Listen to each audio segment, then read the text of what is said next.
This is why Bar Rescue hates helping bars. The truth. Before we start, I'd want you to hit that red subscribe button so you never miss out on any of our videos, and comment down below saying I subscribe to enter this month's shoutout giveaway. Number 1. How they pick bars. Landing a spot on a reality show where someone is willing to spend their money to save your failing business seems like a pretty sweet deal. The actual task of getting on the show is pretty straightforward. You simply fill out an application just like if you were trying for a coveted busboy spot at your local watering hole. Of course, that's just one way. Bar Rescue has another method, by narrowing down geographical areas. The show producers will sometimes do an open call in certain cities or geographical areas looking for distressed bars. Other times, they'll do all the legwork themselves and call bars to see if they're interested in appearing on the show. With nowhere else to turn, the Brown sisters have agreed to make a call for help to Bar Rescue. Number 2. Everyone hates John Taffa. But for someone with an impressive CV like Taffa, there are a lot of people ticked at him. And it's not just your average Joe who doesn't like a brash New Yorker who yells a lot. No, many accomplished bartenders hate John Taffa. Why? Well, he often says stuff that is flat out wrong, like this. Tequila is inherently made from mezcal, which mescaline, the hallucinogenic drug, is made from. So tequila can have a hallucinogenic component. You might be talking to someone who's not there. In the real world, tequila and mescaline come from plants with similar names, but those plants are in very different families. It might be an easy mistake to make for a layperson, but someone like Taffa should know better. And that's not the only questionable thing he said. You know how to cure a hangover? Don't drink too much. Given the price of time machines, that'll be tough when you're on the fourth screwdriver. That reminds me, the screwdriver, the drink Taffa said every bartender should know how to make. It's orange juice and vodka, the alcohol equivalent of Gordon Ramsay saying every chef should know how to make a PBJ. Deep insights. How would you like it if I abuse you and tell you that you're a Would you like it?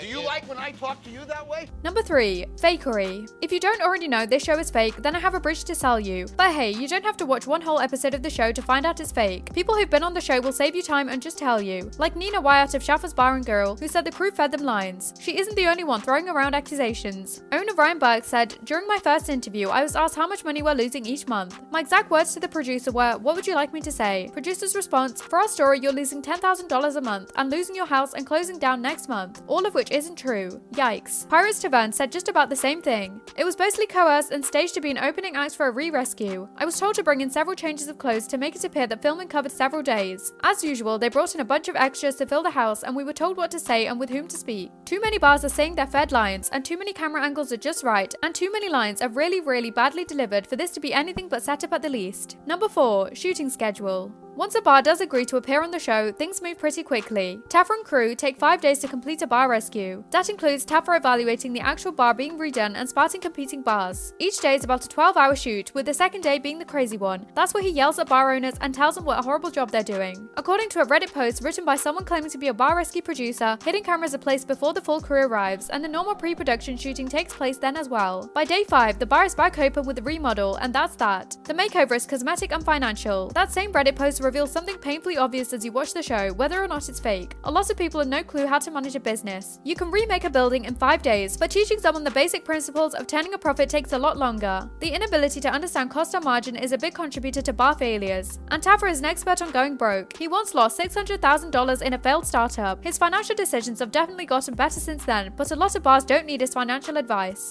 You write a check for me for $30,000 and I remodel your bar. If you don't commit, then I won't.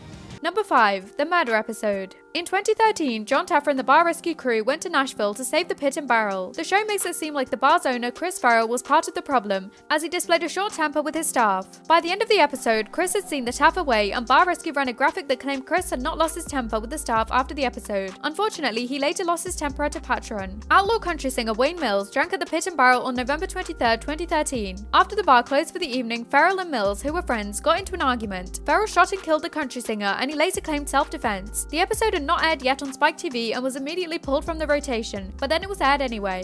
Spike quickly issued a statement apologizing for the incident. The first airing had been removed, but the second late-night rebroadcast had not been, but the damage was done and many fans were offended. A jury eventually found Farrell guilty of second-degree murder. He received a 20-year sentence for the crime. The point Farrell tells police he fired in self-defense. Number 6. Excuses. There's been a lot of failing bars featured on Bar Rescue, and according to John Taffa, he's found that there's one thing that they all have in common: excuses. At a speech for the 2019 Nightclub and Bar Expo in Las Vegas, he explained via American Junior just how often bar owners have a ready reason awaiting for their failure, and just how often they put responsibility on their own shoulders. Out of the 120 bar rescues, never once "I'm failing because of me." Every time it's the competition or it's the Congress. They have every freaking excuse but themselves. Excuse is a reconciliation of a mistake. mistake. Excuses are your enemies. Excuses kill us. According to Inc., Taffa boils these excuses down to just a few different categories. They're made because of fear, like hurting someone's feelings, because owners think they know everything or don't know enough, because of egos that get in the way, or because they blame a scarcity of something, whether it's time or money.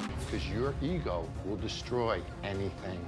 Well, go back to the airport and fly the out of here. This brings us to the end of our video. I hope you enjoyed it. Hit like if you did, and don't forget to subscribe to our channel so you don't miss out on any of our videos in the future. Also, watch the 2 videos that are on your screen because I'm sure you'll love them. With that, I'll see you in the next video.